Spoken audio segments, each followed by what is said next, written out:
যাত্রীদের উপর এই ঈদ উপলক্ষে ভাড়া বাড়া অথবা অতিরিক্ত কোনো কিছু চাপিয়ে দেওয়ার কোনো সুযোগ কারো থাকছে না। আমরা এটা কঠোরভাবে মনিটরিং করছি। তারা এখনো পর্যন্ত বাড়েনি, তারা সুযোগ নেই। আবার অগ্রিম টিকিট ফেরত দেওয়ার একটা চেষ্টা হয়েছিল জ্বালানির সংকটকে কেন্দ্র করে, সেটা আমরা বলে দেওয়ার পর অগ্রিম টিকিট আর ফেরত দেওয়া হয়নি। অগ্রিম টিকিট বহাল আছে। অর্থাৎ সড়ক ব্যবস্থাপনার জন্য পর্যাপ্ত প্রস্তুতি নেওয়া হয়েছে। পবিত্র রমজানে এভাবেই আপন হয়ে উঠুক সবাই ইসপির আপন করা স্বাদে। ইসপি আপন করা স্বাদ। পাবলিক পরিবহন যেগুলি আছে দূরপাল্লা এবং পাবলিক পরিবহন সেখানে ওই আর লিমিটেশন থাকছে না, পর্যাপ্ত তেল তারা পাবে। যাত্রীদের উপর কোনো কিছু আপাতত বর্তাচ্ছে না। আমরা এটাকে আরো বিচার বিশ্লেষণ করে কিভাবে অ্যাকোমোডেট এবং অ্যাডজাস্ট করা যায় সেটা বলবো। তবে যাত্রীদের উপর এই ঈদ উপলক্ষে ভাড়া বাড়া অথবা অতিরিক্ত কোনো কিছু চাপিয়ে দেওয়ার কোনো সুযোগ কারো থাকছে না। আমরা এটা কঠোরভাবে মনিটরিং করছি। নির্দিষ্ট টাইমে বাস হচ্ছে, ভাড়াও নির্ধারিত হারে নেওয়া হচ্ছে, বাড়তি ভাড়া দেওয়া হচ্ছে না। শিডিউল মেইনটেইন করে বাসগুলি যাচ্ছে এবং আগামীকাল যাবে।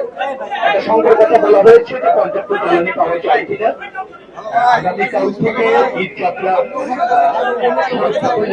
করবে এবং সেটা বিবেচনা করে সরকার ইতিমধ্যেই আমি বলেছিলাম যে জ্বালানি সরবরাহ পর্যাপ্ত নিশ্চিত করা হবে পাবলিক পরিবহনে, এবং সেটা আমি মনে করছি যে আগামীকাল থেকে কার্যকর ইনশাল্লাহ হতে যাচ্ছে।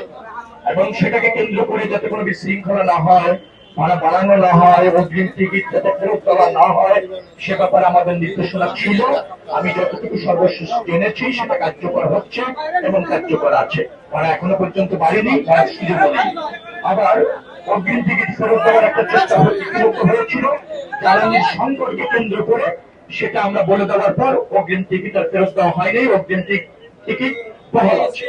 অর্থাৎ সড়ক ব্যবস্থাপনার জন্য পর্যাপ্ত প্রস্তুতি নেওয়া হয়েছে। যদি আপনি জানতে চান সেগুলি বলা যাবে।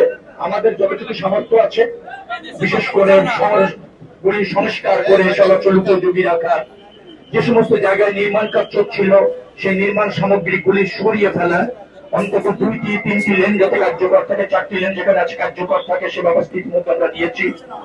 আমরা ধরেন যে সমস্ত পাম্প আছে মহাসড়কে, সে সমস্ত পাম্প আগামী ঈদের আগে 7 দিন, ঈদের পরে 5 দিন 24 ঘন্টা খোলা থাকবে, সেটা আমরা নিশ্চিত করেছি।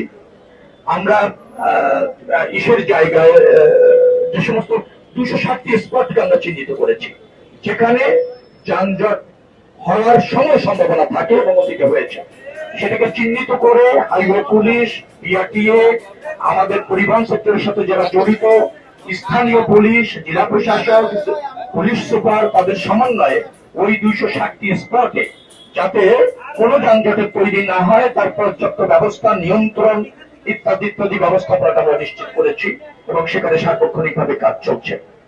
তো সবকিছু মিলে আমাদের কাছে মনে হচ্ছে যে আমরা একটা ভালোই যাত্রা জনবন্ধু করতে চাই, স্বস্তির যাত্রা, আরামদায়ক ভ্রমণ।